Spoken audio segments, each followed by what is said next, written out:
Welcome back. Let's go to that interview with Kimani Chungwa, Member of Parliament for Kikuyu, is also the National Assembly Majority Leader, talking about NADCO recommendations versus the hustler. Let's listen in. 321. That's the number you need to remember. Send an SMS to that number. Just write the word Nakuru in that SMS. That's all you need. Username will call you back and they'll tell you, yes, we actually do have a development coming up in Nakuru, in Salga. This is just about 20 minutes from Nakuru city center at Salga, 300 meters off the highway. So this is just close to touching tarmac. But you see, because Salga is noisy, 300 meters, then come up with a very good real estate development there. Build your own house once you buy an eighth of an acre for 799,000 shillings. If you're among the first ones to speak to them, you can actually come down to 750,000 shillings. 80K deposit. The rest, pay within 30 days. Or you can discuss another repayment period. If you agree with username investment, you're good to go. They have done some good work there. There's a gate, there's a perimeter wall, they're sinking a borehole, power is already on site, they've done the roads, the roadworks in there, they've earmarked some areas there for the community. You can put up a home, a school, a kindergarten, a health facility, a playground, social hall for the community, all those things. Just go there and start building your community. 20321. Send the word Nakuru to that message.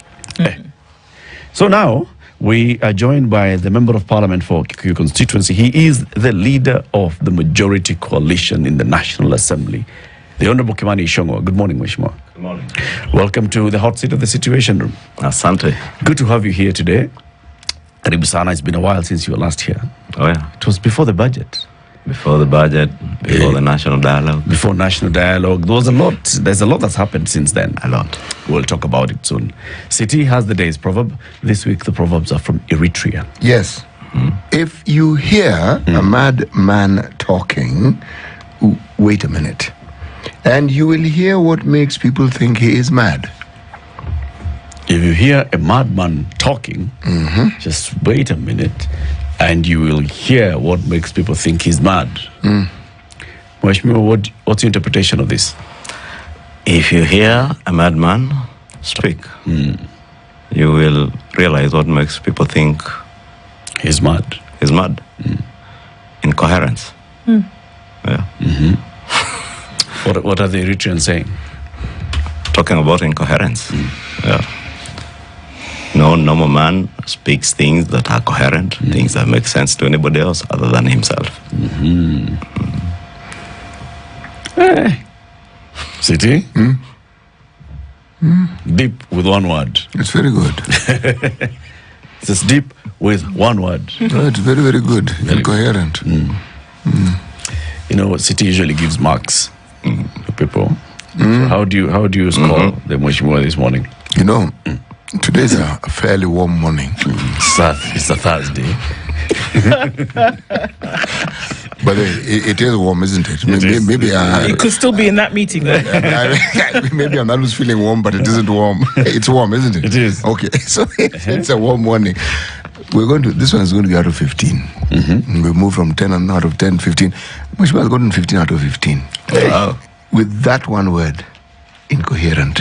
Bas. Do I say I went to Alliance? Well, do we You say... could say that. Do we also say that Alliance is in Kikuyu? Oh yes, you have to. You School in your backyard. Yes. right Yeah, someone told me. about 5 minutes from my home. But- When other people used to spend weeks coming to school, you'd spend minutes going home. Well, I have the opportunity. you could say Mheshimiwa alisoma mtaani. Yes. Kijijini hapo tu. Hapo tu. Chapo zilikuwa napatikana at least. Mheshimiwa, the day before yesterday in the National Assembly, we witnessed some drama. Yeah. Members of the National Assembly were up in arms and they were saying, look, no CDF, no parliament. Parliament had to be adjourned because of lack of quorum, because members of parliament are unhappy due to the delayed disbursement of NG-CDF funds. You even spoke in Parliament and said, you know what, if even they sent bursary money to schools, and would have no issue. But now there's no bursary coming to us so that we can send to people.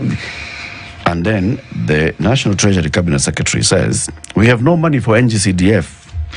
He told the House Committee yesterday, before the Finance and National Planning Committee, he said the Ruto administration has been stretched thin and is blaming the lack of NG-CDF funds on reallocations to mitigate drought and flood calamities.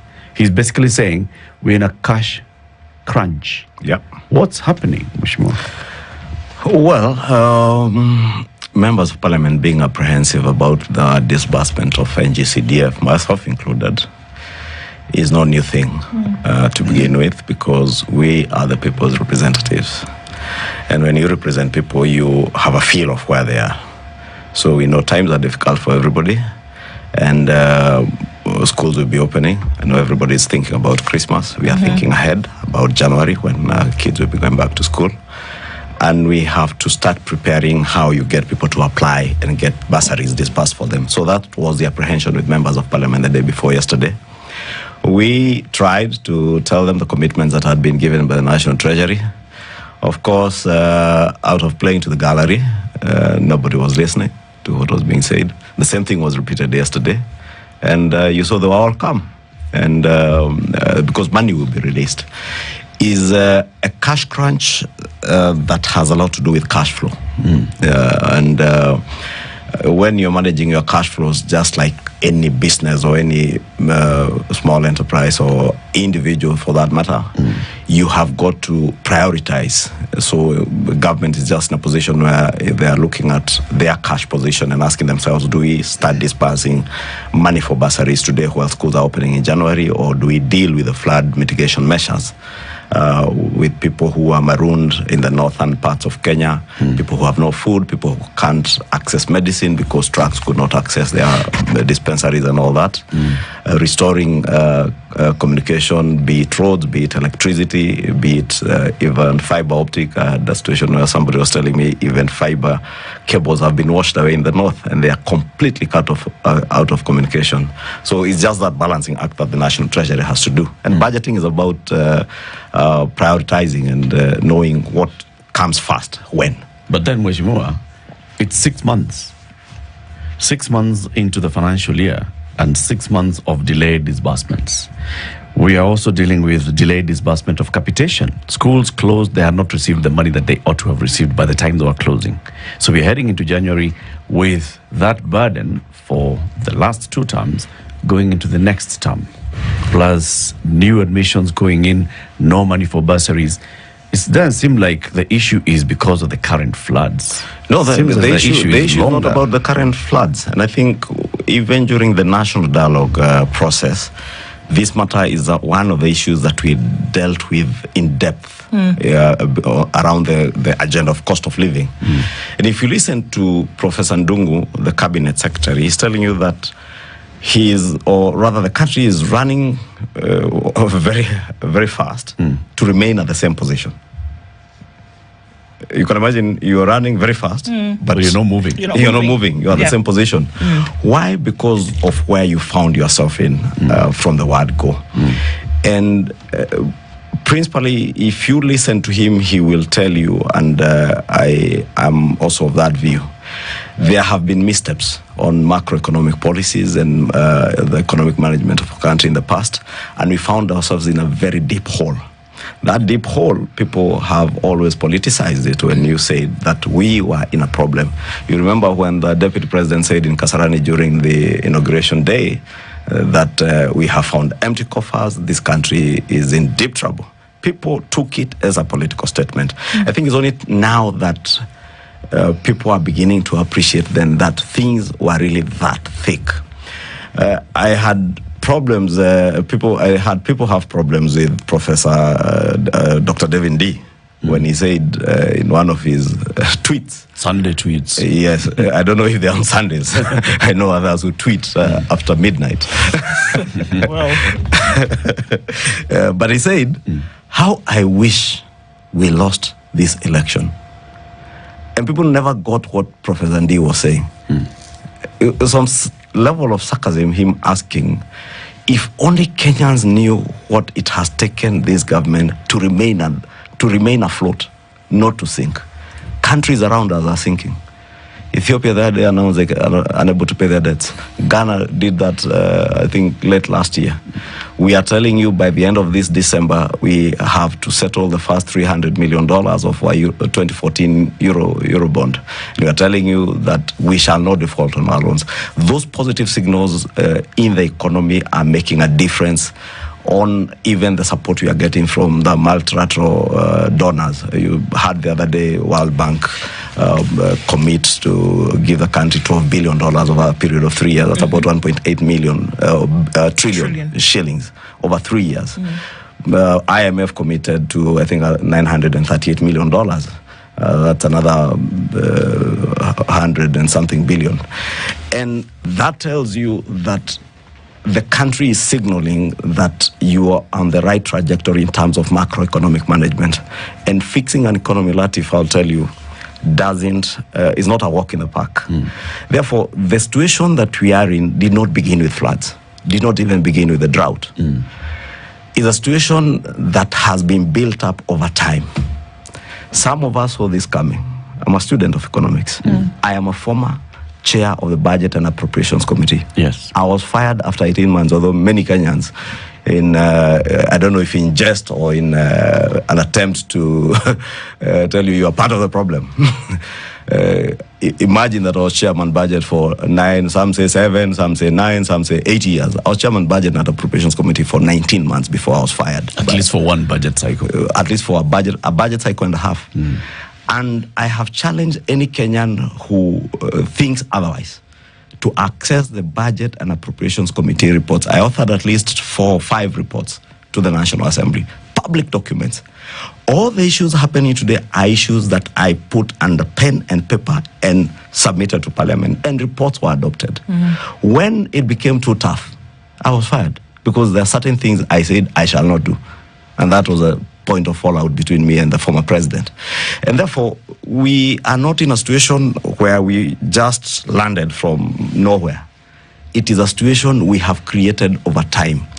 Even the debt hole you talk about, you are saying today that you're spending 1.1 trillion shillings out of your revenues on debt repayment. That debt wasn't incurred last year or in the last 12 months. It's a debt that you have accumulated over the last 10 years. Remember, I don't know if it's the Standard of the Nation I saw the other day, one of the papers, enumerate where President Mwai Kibaki left this country, where he found this country in terms of debt level to where he left, where President Uhuru Kenyatta in 2013, where we found this country because I was in that administration, where we left in 2022, where President William Ruto has found this country, and where we are. And if you look at those figures, if you have an analytical mind, you can tell clearly where the problem is. Also, the problem debt is largely we'll come back into that. I just want to clear this one out because we're talking about now a liquidity issue. Like you said, it's a cash flow management challenge that we are having, and it's not new. It's been there for a while. That tells you that the government is not collecting as much as it was hoping to collect by the time we are getting to the end of the year. Very true. So it's also telling you the state of our economy in terms of people being able to remit their taxes to government. But we are not hearing anything that is going to address that. Nobody is listening, Latif. It has been said. I was in the European Parliament with the president the other week. And before that, we had a meeting with the president of the IMF. And in that meeting, the president of the IMF was talking to the European nations and telling them whether you like it or not, all the European economies, you must begin improving your tax collections. And while we were at the European Parliament, I started reading some documents that I found on a table from that meeting. And you look at an economy like France, where we were, their tax to GDP ratio is in the region of 43%. Ours is between 14 and 16%. The East African community states are looking at increasing their tax to the GDP ratio to about 25% by the year 2030. We are yet to get there. What does that tell you? It tells you tax as a percentage of your GDP, you are collecting less than you should be collecting. Not because Kenyans are not paying taxes, but one, because there could be a disparity between the level of economic growth and how much taxes you're able to collect. Because you may not have captured everybody who is supposed to be paying tax. And I'll tell you, there is work ongoing with the National Treasury and those who cared to listen when Professor Ndungu appeared before the National Dialogue Committee said that they are in the process of having whole review of the tax regime, the entire tax regime, targeting all our tax instruments with 3 key objectives. 1, to increase our national revenues, how much money you raise nationally. 2, to broaden the tax base, to make sure that everybody is paying tax. 3, to lessen the tax burden to Kenyans, because that's where the disparity is, that probably a few people pay taxes, and there are many others who are earning an income that that don't pay taxes. Coming back to this year, remember the finance bill of 2023, the most debated finance bill in the history of our country, the most litigated against Act of Parliament. Up to now, we're in court on it. That had an impact on our revenues, revenue collection this year. Remember, the first 2 months, that bill was put in abeyance by the courts, and therefore you will even see that reflected in the figures that were collected. The first quarter, KRA did report that they had a shortfall of close to, I think, 79 billion shillings in the first quarter, the first 3 months of the financial year. Consequently, if you look at the figures collected in October and November, there is some improvement, but it tells you that you have no time to sit back and wait for things to happen. Something will have to give in if you make a mistake or a misstep on your tax collections, on your macroeconomic policies. And that's why Professor Njuguna Ndungu tells you we are running so fast, if not anything else, to remain at the same place, to remain afloat, to make sure you don't sink, and to make sure that in due course, and I have been telling people, you found yourself in a very deep hole where there was no light at the end of the tunnel. Now at least you've gotten to a position where you can see where you're going. You know, sometimes you're getting to the ground level. The hamster is told, just stop running, because you're not getting out of this thing.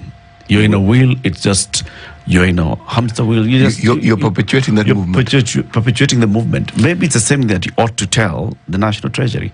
Look, when the National Treasury comes to you and tells you that we collected 1.8 trillion shillings in the last financial year, but we hope to collect 2.9 trillion shillings in the next financial year, you sit back and ask, boss, are you sure? They tell you they're sure. 6 months down the road, you are having a liquidity problem, a cash crunch, where money for development that goes into CDF is not being released. Money for other areas is not going. Clearly, there's a problem. Let me tell you, Latif. Maybe pause and change direction. You could pause and do nothing, and you think that will be responsible of any government anywhere in the world. So if you find yourselves in a position where you have a problem, look for solutions. I'll give you the case example of the last supplementary one budget that we just did about 3 or 4 weeks ago. Out of the additional total expenditure that was being catered for was 145 billion shillings on account of what? With foreign exchange fluctuations on debt repayment. So do you then go and tax Kenyans more to be able to pay this 145 billion? Other questions you need to ask yourself. Or do you go in and cut part of your expenditure? We did that. We opted for the latter. Go in, cut part of your expenditure to be able to accommodate this unmitigated disaster of 145 billion shillings that you have to cater for. Things like those Professor Ndungu is talking about, you find yourselves in a place where you are dealing with farmers who are taxpayers and who you collect taxes from, and businesses that come from the value chain of farming that pay taxes. If you don't do anything about those farmers, then the cash crunch will get worse. So put in some money, mop up milk so that farmers don't lose their milk. Put in some money, make sure coffee farmers have their coffee being bought and assured of a good price. Put money so that we don't lose our maize harvest because of the El Nino rains. You can't dry all your maize. Make sure there are dryers and milk coolers in place and in time so that we don't lose our harvest, so that the cost of living does not continue going up. Because if you lose that maize, by February next year, you have to start importing more maize. Foreign exchange situation will get worse. Therefore, it's a situation where if you find yourselves in a place where revenues are either static or dwindling, then you cut your expenditure. You talk about cutting expenditure. Where have we seen this cut of expenditure in the last, in the recent past? Where have we seen cutting expenditure? Largely, the biggest cut was in travel. Okay.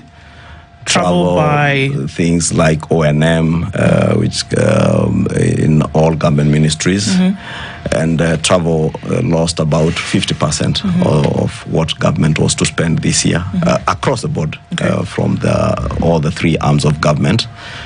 I know Parliament had an issue, parliamentarians had an issue with some cuts, and they reinstated some to the level of about 35 or 40%, largely because a lot of parliamentary work requires people to, part of their travel is part of the day-to-day work of parliamentarians, because some are compensated for mileage and all that, and if you cut off including what you have to compensate people for mileage for using their own motor vehicles. I'm not a beneficiary for the last 10 years, so I don't know. So do we have a global figure in terms of how much of this expenditure was cut? And I ask that because it would be great to see, if we have a global figure, then where then can we see the application of this figure that has made some kind of dent then in the responsibility or the burden of this money? Do we have, if we say expenditure was cut across all arms, what did that amount to? And where do we see that being applied to see that there was some kind of relief? Well, let me not give you an absolute figure because I don't have the figure in my head, but it's a figure I could get if I had time to go through my phone records here. But ask yourself, for instance, I've given you a figure of 145 billion shillings that's in my head on expenditure on Forex that wasn't budgeted for, but you have to pay on debt servicing. So if you're asking if there was an expenditure cut of, say, 200 billion, yes, 145 billion goes to service that 145 billion.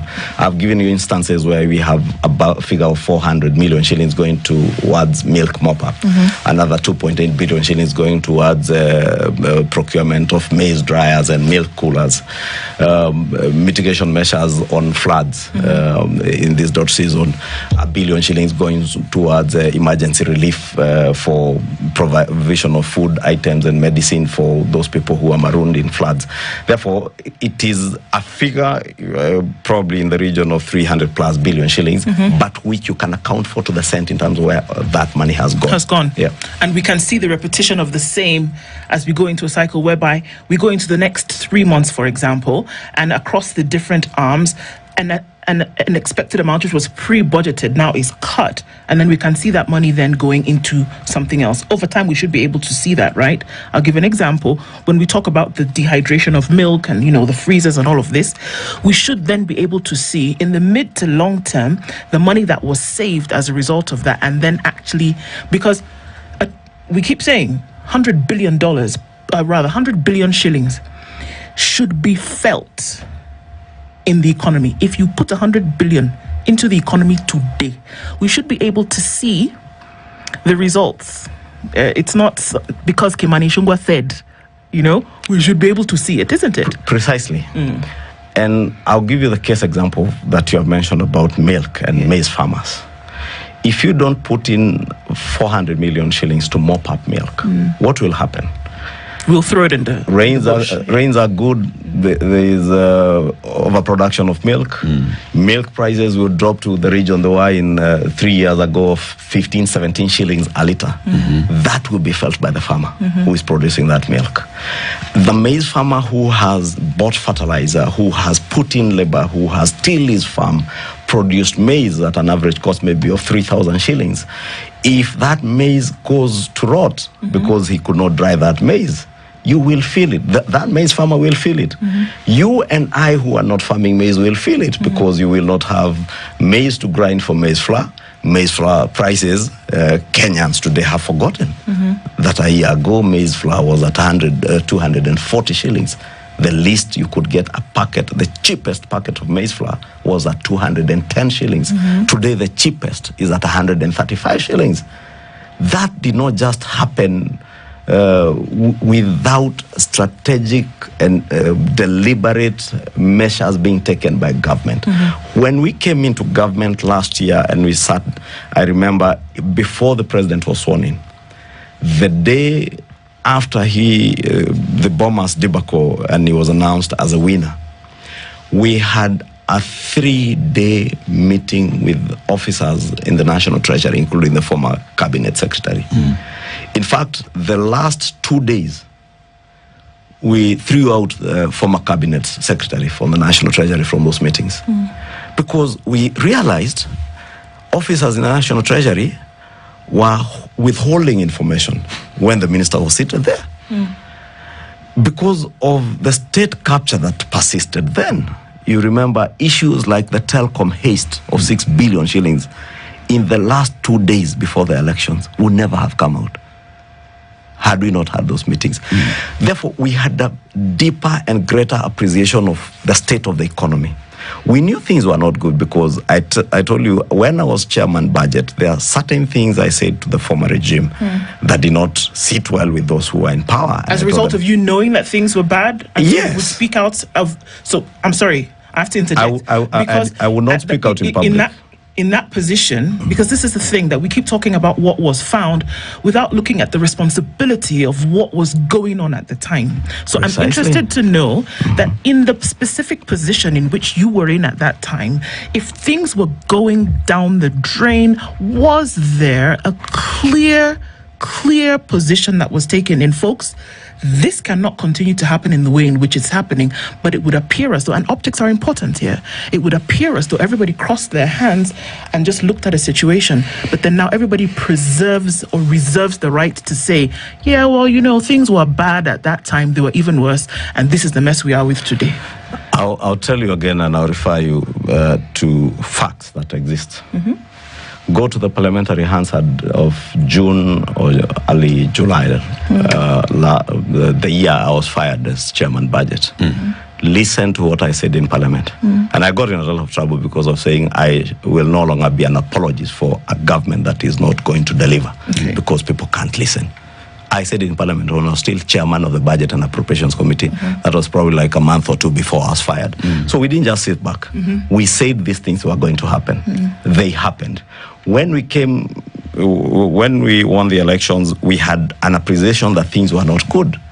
And we sought to get a better understanding of the exact situation. And I'm telling you, we found in a situation where then the deputy president, being the truthful man he says he is, he had to announce it to the country.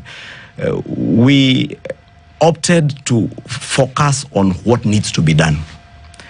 And whenever we talk about things as they were, we only say this to remind Kenyans that this situation did not arrive yesterday or in the last 12 to 15 months. It's a situation that we have slowly grinded into. And the best thing that we can do as a country is recollect ourselves, look for solutions together, work towards those solutions. Of course, being politicians, there are those who will think that whenever you talk about where you found yourself.